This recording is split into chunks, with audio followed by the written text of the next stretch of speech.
Cristian Felipe Villamil. Evelyn Carolina Delgado Penchala. Jason Esteban Melo Portilla. Y mi persona, Heidi Michelle Andrade Tosmo. Ahora, cabe aclarar que esto es un avance sobre la lectura de la obra Los Gemelos. Vamos a decir el por qué elegimos esta obra. Bueno, pues básicamente elegimos pues esta obra pues en primera instancia por el nombre. Siento que el nombre pues nos pareció muy interesante y el hecho de ver cómo se relaciona con lo cómico, ¿no? Asimismo, lo relacionamos parte en que en la actualidad se encuentra mucho la parte de los gemelos con lo dramático, como por ejemplo en la novela La Usurpadora, que trata pues de que la una le quita la posesión a la otra. En cambio, quisimos ver cómo los gemelos se relacionan con lo cómico dentro del tiempo romano. También algo que nos pareció interesante fue cuando miramos la lista de las obras que podíamos elegir, aparecía como el nombre, no recuerdo bien si era en latín, estaba Menecmo. Entonces cuando nos pusimos a investigar sobre de qué trataba esto como el tema general, nos decía que trataba de unos gemelos y los gemelos se llamaban Menecmo. Entonces eso nos causó curiosidad y quisimos también ver cómo abordaban esto. Y además marca un punto clave en el teatro cómico, ya que a lo largo de la obra como tal, marca un papel, como se puede decir, de confusión o como tal, de pérdida de identidad, se puede decir así. Y esto inspiró a autores como Shakespeare. Así que pues en esta tertulia pues vamos a hablar sobre el contexto de la historia, el contexto también del autor de esta obra, los personajes y también pues el estilo de Plauto y qué enseñanza nos deja esta obra. El contexto histórico nos habla de Plauto, fue un dramaturgo romano, el cual ubicamos su existencia dentro de los años el siglo III y II antes de Cristo. Él, su nombre completo era Tito Mancio Plauto. Él se inspiró en la comedia griega, a pesar de que en la comedia griega había lo que son los coros, lo que dividía la obra en varias partes.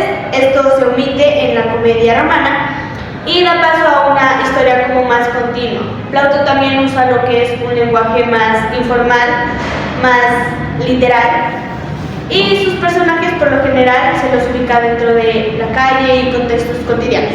También dentro del contexto encontramos que Roma estaba en un momento de expansión y que el teatro estaba en su mayor auge, es decir, que era la forma de entretenimiento más popular de ese entonces. Entonces, valga la redundancia, Plauto mezclaba personajes cotidianos como esclavos, mercaderes, etc., con situaciones absurdas para criticar de forma cómica algunos aspectos de las personas romanas, de cómo se vive el día a día en Roma, pero de manera cómica y no tan trágica. Y algo interesante es que él adaptaba obras griegas y las llenaba de referencias latinas. También, por ejemplo, mediante canciones, se puede decir burlas, etc. Eso también no lo hacía solamente con el fin de que, bueno, sí lo hacía mucho con el fin de que las personas se sonrieran como tal, de hacerlas divertir, pero también lo hacía que, más que todo para llegar a una reflexión mediante las apariencias como tal, por lo que se mira a lo largo de la obra. Bueno, además pues tenemos que este influyó pues a la literatura posterior, su estilo cómico pues sirvió de modelo a Molière y a Shakespeare. Los gemelos pues a Shakespeare inspiró a hacer la comedia de las equivocaciones de Shakespeare posteriormente, y también pues le busqué un medio relación mientras leía pues un medio fragmento de Chespirito y sobre el Chapulín Colorado, que tiene más o menos relación con los gemelos y varias novelas de México. Ahora, el argumento de la historia. ¿Qué nos cuenta la historia? Los gemelos nos cuenta la historia de los hermanos gemelos que son Menecmo y Sósicles. Ellos dos, pues, llega un día en que el padre de estos dos, como era comerciante, se va a una ciudad, a Tarento, donde había mucho comercio en esos días, puesto que habían festivales, y solo se lleva a un gemelo, a Menecmo. Él se pierde allá en Tarento y lo rescata otro comerciante que era de Epidamo, a donde se lo lleva a Menecmo. Tras perder a Menecmo, el padre de este muere de tristeza, y el abuelo, cuando se entera de esto, le pone al nieto que le queda, Sósicles, le pone Menecmo. en honor al nieto que perdió. He aquí una confusión que se nos dio a lo largo de la lectura de la obra, puesto que decía Menigmo 1, Menigmo 2, y pues había que regresar como para ver de cuál Menigmo estamos hablando. Y eso es lo que pasa en la novela, que se da la confusión entre las identidades cuando Menigmo de Siracusa, es decir, Sóciles, llega a Epidamo, donde está Menigmo. Así también, tanto como nos genera una confusión al lector, genera una confusión dentro de la obra. En el lector se genera la confusión porque al principio que uno va leyendo y no entiende muy bien el contexto, hablan de Menegmo, el Menegmo dice esto, y pues cada uno termina diciendo cuál Menegmo está hablando. Esto mismo también se lleva dentro de la obra, pero un poco más divertido, puesto que tanto los malentendidos que se generan, que el primero que llegó, Menegmo II, que nunca había llegado a, ¿cómo se llama la ciudad? A Epidamo, y él empieza a mirar que hay una esposa, un amante, un parásito que es Cepillo, y también Menegmo I, que llega también en momentos iguales, pero diferentes espacios, en el que también empiezan a tener muchos lugares malentendidos y hay enojos que no tienen razón para el uno, pero sí tienen razón para el otro. Y asimismo, el uno tiene los reclamos y el otro tiene los regalos, como por ejemplo una cena que había pedido Menegmo I, pero se la comió Menegmo II. Y de igual manera todo esto se vuelve un poco absurdo, para que al final, cuando estos dos se encuentran frente a frente, digan: yo soy hijo de este hombre, yo también soy hijo de este hombre, y empiezan a decir: ¿pero cómo? Y el uno dice: ¿cuántos hijos tenía él? 2, y eran gemelos. Entonces aquí ya empiezan a dar como cuál es la realidad de todo lo que está pasando en su alrededor. Y lo más gracioso es como Plauto juega con el enredo y el lenguaje, ya que dentro de la obra los personajes que actúan ahí, ellos no saben lo que pasa ni qué está sucediendo como tal, ya que como en una parte de la obra, como mencioné anteriormente, mediante la cena, por decirlo así, que el esclavo, que era Cepillo, confunde al Menegmo II, y dice que por qué no lo invitó a comer, que por qué lo dejó solo, que tal, y le reclama. Y el Menegmo II pues está perdido y dice que él nunca lo ha mirado, que apenas ha llegado, que etcétera. Y pues como tal ahí entra en un conflicto. Y luego de un rato aparece el Menegmo I, que es el propio, así, el dueño de Cepillo como tal. Y ahí ya le vuelve a decir lo mismo. Entonces él le dice que cuál cena, que tal es, que no han comido nada y no sé qué, no sé cuándo. Pero Cepillo pues piensa que le está mintiendo y se va a acusarlo con la mujer, con la esposa de Menegmo I. Y le cuenta todo lo de la capa, etcétera. Y ahí pues entra un conflicto grande. Y ahí en cambio llega lo que es y llama, dice, las manda a las esclavas, la mujer de Menegmo I llama a las esclavas y dice: vayan a traer a mis padres, dice que...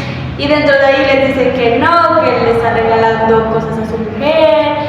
Y a pesar de que los padres le dicen como: no, tú tienes que ser sumisa, y dicen: no, eso es un motivo como grave, que ya ella ya quería que se la lleven a la casa de los papás. Y acá ahora los papás encuentran a Menegmo II y le reclaman que pues porque está haciendo eso con ella, y le dicen: yo no la conozco, yo no sé quién es ella, yo jamás he pisado Epidamo hasta el día de hoy. Y dice: estás loco, esa casa es tuya. Y dice: yo no he puesto jamás un pie en esa casa. Entonces ahí se queda como... Y entonces pues los papás mandan a llamar a los médicos. Y eso también hace que, bueno, el público, como va mirando la obra del principio, como va pasando, ellos entienden lo que sucede en realidad.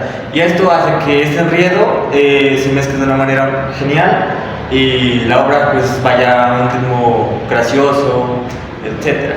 Como el momento en el que mandan a llamar los papás a los médicos para pues supuestamente ayudar a Menegmo I, que estaba loco. Sin embargo era Menegmo II.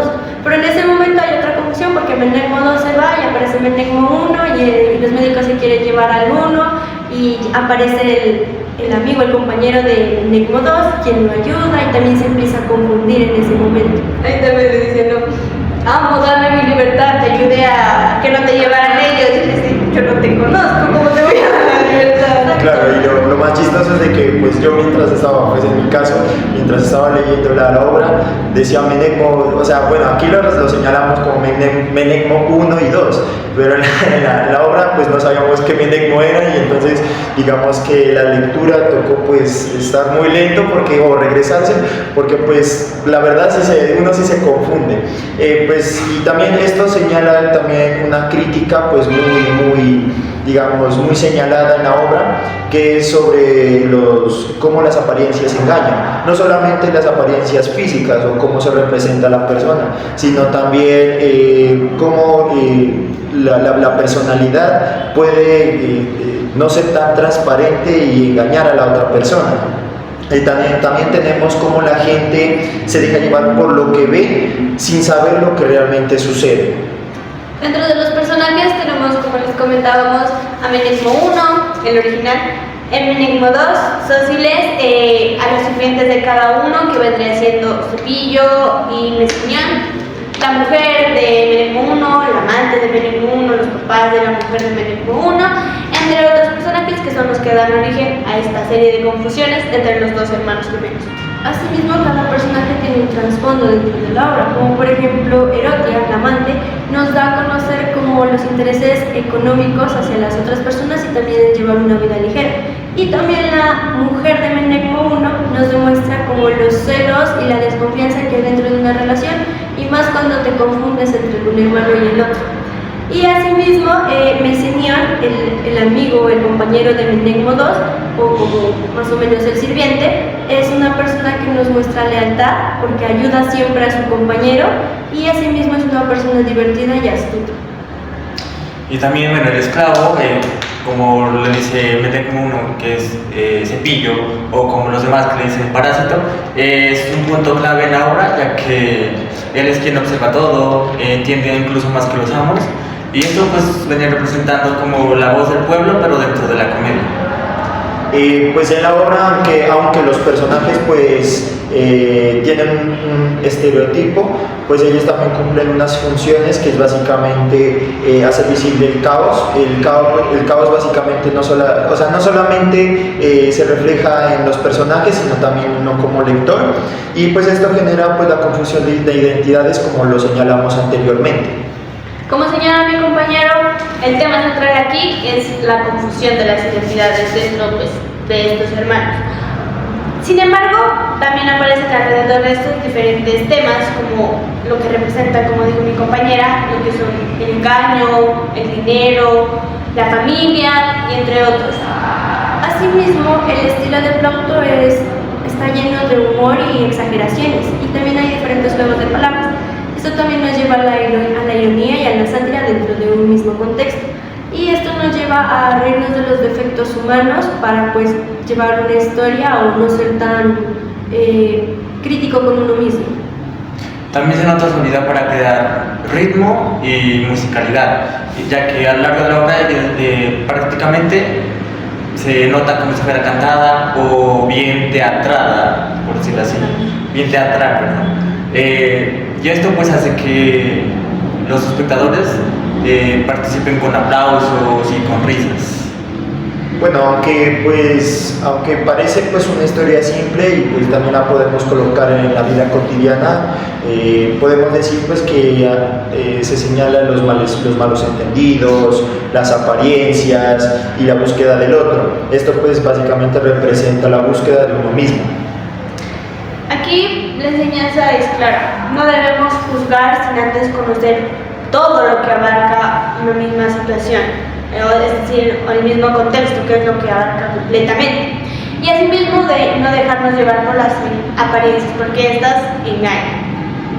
Con lo del contexto debemos de primero conocer lo que está sucediendo y mirar quién es quién, porque cada persona tiene que tener su singularidad, su parte como que lo llegue a identificar, como son sus rasgos. Asimismo, otra enseñanza es reírnos de nosotros mismos, es conocernos a nosotros mismos para tomar la vida más relajada y evitar tantos conflictos con uno mismo y llegar a estresarnos. Asimismo, nos deja una parte importante de que todos podemos ser víctimas de una confusión. Y desde un punto de vista literario, demuestra que el humor es una herramienta poderosa para mostrar temas prácticamente universales. Y también que a veces nos encontramos, debemos pasar por confusiones, etcétera, como lo que ocurre en ahora. Bueno, podemos decir de que pues hay una relación de que Los gemelos pues siguen vigentes, de que pues en la comparación de las dos personalidades, pues a pesar de que ellos eran iguales, pues cada uno tenía una costumbre diferente al otro, y pues que detrás de la risa pues hay una crítica de superficialidad y también el reconocerse la autenticidad de uno mismo. Gracias por acompañarnos en esta tertulia. Los invitamos a que lean esta obra o que la vean representada. Aquí les vamos a dejar unos links que hay en YouTube de esta obra representada porque es muy cómica y nos gustaría de verdad que pues la conocieran. Además, también debemos tener en cuenta que Plauto, aparte de dejarnos esta obra, nos enseña que el humor también puede ser sabiduría. Como por ejemplo, podemos tomar esta obra con humor, sin embargo podemos aprender de ella, de cómo tomamos a las personas, de cómo miramos a las personas y de cómo nos tomamos a nosotros mismos. Esperamos pues de que esta tertulia haya sido del agrado y hasta la próxima. Gracias. Gracias.